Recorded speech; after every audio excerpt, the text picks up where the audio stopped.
Good evening and welcome to the Wednesday, December 3rd, 2025 meeting of the City of Worcester Planning Board. My name is Albert LaValle. I'll chair tonight's meeting. Before we begin, a couple of brief announcements concerning how our meeting will proceed. All of our meetings are in a hybrid format. You can participate either in person here at City Hall or by going online to worcesterma.zoomgov.com/J/1617314979 or by calling in at 669-254-5252 and entering access code 161-731-4979 followed by the pound sign. To manage remote participation during our hybrid meetings and prevent disruptions, all participants are automatically blocked from unmuting themselves or turning on their video or sending chat messages. For remote participants who would like to comment on an item on our agenda, we ask that you use the raise your hand feature in Zoom during the discussion on that item. If you are joining by phone, you can raise your hand by pressing *9. Staff will then call on members of the public one at a time and give them permission to unmute themselves. If you're joining by phone, you can do that by pressing *6. Next, I note this is a public meeting, which means it is both being broadcast and recorded, and minutes will also be published at a later date. To help with that process, we ask all speakers participating in person to use a microphone, to please clearly identify yourself each time you speak, and the first time you speak, please also state your city or town or residence for the record. To help maintain an orderly meeting, please address all comments and questions through the chair rather than directly to any of the other speakers or applicants. There are a couple items on our agenda that are going to be postponed tonight. I'm going to read through those shortly. If you're here on one of those items, best thing to do is first, no additional notice will be sent to you prior to the next meeting, but either the day of or the day prior to the next meeting, the thing to do would be to call the planning department to hear if that item is going to move forward. It's not uncommon for things to be postponed multiple times before they're heard by this board. Once an item is called, there will be a brief presentation of the item, followed by any additional comments and clarifications from members of the city staff, then an opportunity for anyone from the public to speak on that item before we proceed to board discussion and action. Lastly, all applicants should be aware that approvals are generally conditional. Decisions are generally signed by the board at the next meeting and, where appropriate, filed with the city clerk the following day, which is what begins any appeals periods. Decisions are typically not released to the applicant until all conditions of approval have been satisfactorily addressed. It is the applicant's responsibility to address conditions of approval, and a lack of doing so can result in delays or enforcements. Applicants with questions are asked to please call the planning division. All right, getting into our agenda, there are two postponements tonight. There are item number 2, Ledgewood Lane, a definitive subdivision plan. The request will be to postpone the public meeting and hearing to December 17, 2025, and extend the constructive grant deadline to January 8, 2026. And item number 3, 149 Malden Street and 0 Morgan Street, a definitive site plan and definitive subdivision plan. Request to postpone the public meeting and hearing to December 17, 2025, and extend the constructive grant deadline to January 8, 2026. Is there a motion on the postponements? Motion to postpone items 2 and 3. Second. On the motion, Mr. McCormick? Yes. Mr. King? Yes. Mr. Delera? Yes. Mr. Toomey? Yes. I vote yes as well. Motion passes 5-0. And into new business. First item, only item, is 0 Chester Street. This will be a public meeting for a definitive site plan. Hi, guys. Hi. Mr. Chairman, I'm James Tatro from Expedited Engineering. Here with me also is Mike Pham, who's the principal of Modern Structures. Modern Structures, Inc.? Worked with Mr. Pham on a couple different projects. Wanted to make sure I had the right corporate name here. He's the applicant for site plan approval on the construction of 4 lots on the, I'll say, the southerly side of Chester Street, next to number 27 Chester Street. These lots are all in a, I just described the situation. The property is all sloping down from the back of these lots toward Chester Street. There is some wetland at the very back of these lots. There's also, near the back of these lots, an existing sewer easement. And we've filed a couple of different versions of these plans now with the city, refining things with staff input. We now propose on the backs of these lots a 2-to-1 slope with a bit of a special stabilization with geogrid layers which effectively makes the soil block that'll be excavated about 10 feet into that slope act as I say, is kind of a block and makes it hold together a bit better than just even the normal stabilization of the face of the slope. In response to city comments, we have an area drain proposed in the back of each of these lots to pick up runoff and convey it to the street drainage system. We initially had 2 of these lots, the upper ones on the screen here. Lots 9 and 10 is proposed as drive-under layouts, and the 2 lots on the lower part of of what you see, lots 11 and 12 as on-grade garages. In response to staff comments, the 2 that were proposed as on-grade garages have also been revised to be drive-under garages, which allows for you to gain about 7 feet more of rise through the lot, and thereby have the slope behind those lots, the height of it be lessened. We also made changes to the proposed plantings in order to both achieve the appropriate number of street trees in the front pursuant to, I think it was Michelle Smith's specific direction, and to provide that at the toe of the slope in the back, more hydrophilic species would be planted, which, if there is any wetness there, would be better able to take advantage of it. I would also note that in the course of staff review, we added actually multiple sheets to this plan set. At the very back of it is a plan called, I think it's sheet S11, Slope Stabilization Plan, where we've colored on there where there are anything but a sort of normal 3-to-1 slope. If it's a 2-to-1 slope that requires a fabric surface, on that sheet it's colored in blue so the contractor can see exactly where he's expected to use that. And there are areas in red that, continuing the wonders of alliteration, red for riprap, areas where that is proposed. We also added, again pursuant to staff comments, we now have 3 sheets that I think are titled as interim grading plans. And we have one which is trying to describe and show to the contractor where a temporary settling basin will be on these lots, first as construction is initially is begun, and it would be, of course, on lot 12, which is going to be where things are going to come in from. And then as earthwork and cutting of material proceeds, where a second one would be, I believe it would be on lot 10.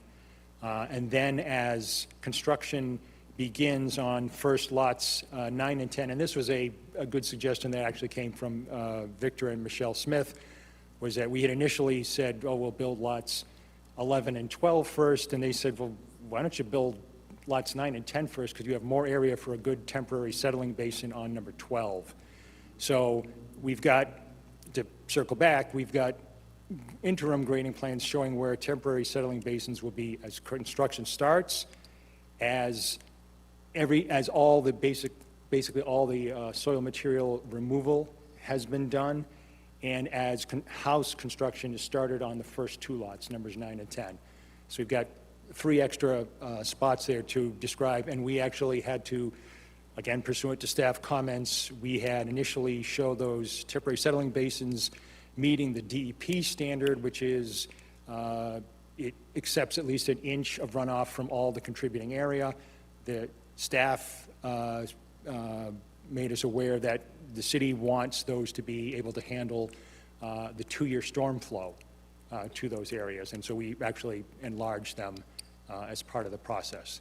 So I guess the main thing I'm trying to get across is we've worked with staff to revise the plans to where they are now, the version you have in front of you dated November 13th, and made a lot of revisions and refinements to the plans pursuant to the staff comments. And I think that now we've got a pretty good plan with more appropriate amount of detail for a contractor to be able to figure out exactly how he should be prosecuting or executing this work. I'll leave it at that. I'll just try and answer any questions that you have. Okay, thank you. Staff comments. Through the chair, my name is Victor Panak. I'm a planner with the Division of Planning and Regulatory Services. So this is an application for site plan review at 0 Chester Street. The applicant is proposing to develop 4 lots along Chester Street with detached single-family dwellings and make grading changes to a 5th lot. The site is currently heavily wooded with a wetland area at the rear of the site and at the top of the hill. From the wetland area, the site slopes down steeply towards Chester Street from an elevation of roughly 670 at the rear of the site to 630 along the front lot lines. To develop the lots, the applicant proposes to clear cut most of the project area and to make a more or less 20-foot cut into the slope to regrade it. Proposed regrading will result in portions of the site at a 1-to-1 slope. Particularly behind the buildings, the applicant is proposing to secure the proposed slopes with a mix of riprap and geogrid. To manage stormwater runoff, the applicant is proposing some infiltration trenches at the rear of the site and infiltration units in the front yards. Trees are proposed to be planted throughout the site, with specific species having been chosen for the backyard that can tolerate swampy conditions. City staff has a number of concerns with the proposed plans. The intensity and extent of the proposed regrading is a concern in itself, but it is exacerbated by test pit data that shows that groundwater is likely only 4 to 7 feet below grade. With a proposed 20-foot cut into the slope, it's very likely that groundwater will be encountered during construction, and that post-construction, the properties and dwellings will experience constant ponding issues. The applicant has provided some plans for how to manage groundwater breakout during construction, but the nature of the site makes this a relatively inescapable long-term concern. The issues with groundwater seepage also raise concerns with the stability of the proposed 2-to-1 and 1-to-1 slopes behind the buildings.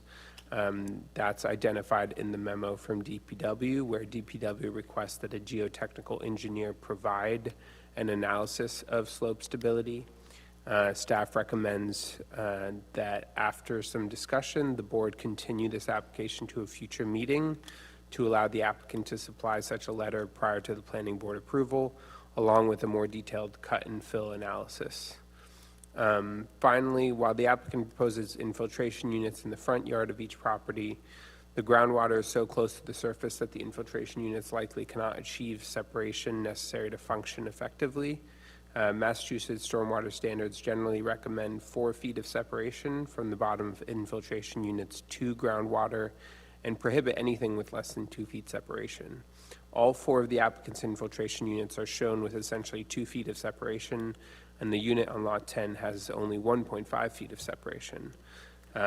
So staff is concerned that these units will not function and stormwater runoff will pond elsewhere on the site and eventually run off the property into Chester Street or to the abutting properties. This situation is also further exacerbated by drainage infrastructure in Chester Street that's been identified by DPW as being limited in capacity or effectiveness. There are many other more minor items that staff has identified in the plans that need a bit more clarity or correction, but they're generally covered by the staff recommended conditions in the memo.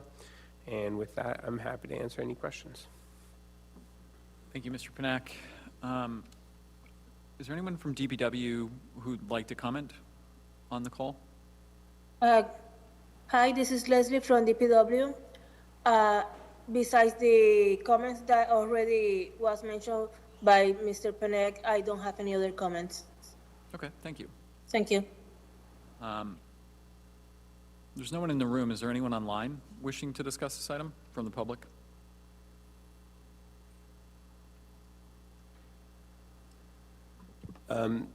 I don't believe so. We have a Dina Tedeschi who's raised her hand, but I believe that she lives near the Morgan Street subdivision. So I just wanted to say out loud that that item has been postponed to the board's next meeting on December 17th. Thank you. You're welcome. And we have Todd Miller from Inspectional Services that's raised his hand, so I think he may want to comment as well. Yeah, Mr. Miller, would you like to speak? I would, sir. Thank you. Again, this is Todd Miller, Inspectional Services Department. I'm here also just to be another added voice to the concerns expressed by professional staff over at DPRS. IST is in complete agreement with the concerns that have been expressed, and that slope and the affiliated runoff and ponding issues is something that we have grave concerns about, medium and long term. That's all, sir. Okay, thank you. So to the applicant, I would note this is a fairly, I've only seen maybe 2 or 3 projects in the 8 or so years I've been on this board that involved this extensive a cut into a slope. And I think staff's expressing some concerns because some of those projects have had issues with groundwater. This is an area where we've got, that's, as Mr. Panak noted, a little bit exacerbated by the existing infrastructure in the street is already a little challenged.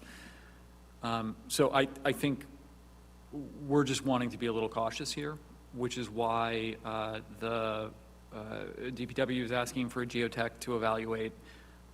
You know, candidly, I think this board, without a more affirmative stance from staff, would be inclined to actually ask for peer review here to make sure that we've done the appropriate steps to address the site condition. It's not that these aren't, you know, buildable lots. It's just that there are some challenges that we want to make sure don't become problems down the road. That's sort of our role here. And I guess having heard that and having heard Mr. Panak's comments, I know my recommendation to you would be to perhaps come back with the geotech letter at some point. Is that? That, we are actually already pursuing that, and in full candor, I will, as I think I said to Victor, very few times does an engineer actually design something completely new. Our actually proposed stabilization here was strikingly similar to what was done on a different site for us by a geotech engineer. We've reached out to that engineer to try and get him on board with either a letter or in support or a specific plan to bring to staff and to the board. Okay. Yeah, that seems like an appropriate next step. Any other comments from board members on this item?